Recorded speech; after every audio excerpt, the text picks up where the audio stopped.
ka na ika'y mawiwili. So mga par, matapos nga po ang historic na araw para kay Terence Crawford nang winasak nito si Canelo Alvarez sa bakbakan nila at nakuha nito ang pinakamaraming record. Kabilang na nga dito ang pagiging 5 division champion at 3 division undisputed champion, kung saan mga idol nagbigay naman po ng prediction si Timothy Bradley sa fantasy fight sa bakbakan ni Terence Crawford kalaban si Mayweather Jr. Kung saan ayon kay Bradley Boy, walang duda lampaso din daw ang abutin ni Floyd kay Crawford kapag naglaban sila. Walang halong bias daw mga idol. Sasapitin daw ni Floyd kung ano man ang sinapit ni Canelo Alvarez sa bakbakan kay Crawford. Naniniwala naman si Bradley na GOAT talaga si Mayweather, pero ibang breed daw talaga itong si Crawford. Ang daming katangian daw ni Crawford na wala kay Mayweather. Kung nahirapan daw si Mayweather sa laban nito kay Sub Judah sa bakbakan, paano pa daw kaya kay Crawford? Isa daw sa mga kahinaan na meron si Floyd na hindi daw itong bihasa lumaban sa mga kaliweteng fighter. At si Crawford daw mga idol, hindi lang basta kaliwete, marunong ito gumamit ng dalawang kamay bilang kanyang pangunahing arsenal.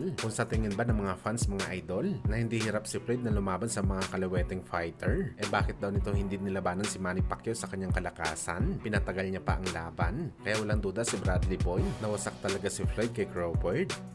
Samantala sa parehong live naman po ni Bradley mga idol, nagkomento naman ito sa naging laban ni Naoya Inoue kalaban si Murodjon Akhmadaliev. Ayon sa kanya mga idol, parang ordinaryong laban lang daw ang nangyari sa bakbakan ng dalawang fighters sa Japan. Parang pumunta lang daw si Akhmadaliev sa Japan para maging palamuti sa ring at kunin ng kanyang malaking paycheck sa laban kay Inoue. Sayang daw talaga si Akhmadaliev mga idol dahil meron pa naman daw ito kakayahan na manalo sana kay Inoue dahil sa kanyang boxing style, pero hindi niya daw pinakita ito sa laban. Grabe daw kasi ang respeto na binigay nito kay Inoue bilang champion. Akala daw ni Bradley mababasa ni MJ ang galawan ni Inoue dahil hindi naman daw ganun kahusay ang depensa ni Inoue. Marami daw butas ang galaw ng hapon sa bakbakan na pwede magbigay ng advantage kay Akma, pero hindi daw ito nangyari mga idol. Well, napaka-unusual nga mga boss ang sinabi na to ni Bradley na maraming butas ang laro ni Inoue nung nakaraang taon lang mga idol. Grabe ang papuri ni Bradley kay Inoue na isa talaga itong complete fighter, pero dahil sa mga sunod-sunod na knockdown nito sa bakbakan, lalo na sa naging laban nito kontra kay Ramon Cardenas, namuntikan na si Inoue matulog. Hindi na ganun kalaki ang tiwala ni Bradley na isang complete fighter pa si Inoue dahil palagi ito natatamaan ng suntok na hindi naman dapat.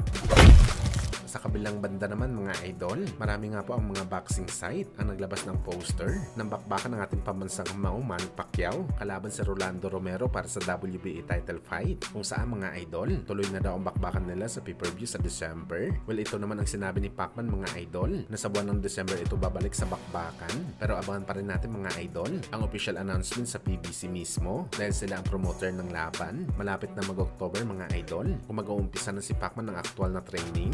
Matik tuloy na ang laban nito, kaya abangan natin to mga idol. Si Romero ang frontliner na posible makalaban ni Pacman, pero malay natin mga idol, baka maging Tank Davis versus Pacman ang bakbakan, lalo pa lumalabo ang exhibition fight ni Tank Davis kay Jake Paul.